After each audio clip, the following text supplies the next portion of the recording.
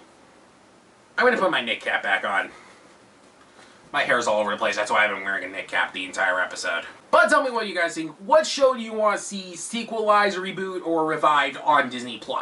Tell me in the comments below or on Twitter and Instagram at ZarenTheBoss. Anyway, thanks for watching this video. Please like, share, and subscribe. And don't forget to hit the bell icon to be notified when I upload a new video. And until next time, I'll see you real soon. Hey everybody, it's me, Xander, giving you your usual post-credits or during-credits talking bit. I hope this bit sounds a little nicer now because I just gotten a new microphone lately. I hope it sounds a bit better than normal. I honestly can't really tell a difference, to be honest, but that's probably because I'm so used to the other one. Who knows? Or it's probably because I'm not speaking directly into it like the old one. But I still think this is definitely an upgrade. Anyway, I wanted to get this out earlier in the month, but then stuff happened. I'm just going to say this right now. Don't let the examples of this month be a premonition of the future of this year. Because, let's be honest, 2020 was worse, but we're going to try our damnedest to make 2021 better. Okay, guys, I'll see you real soon.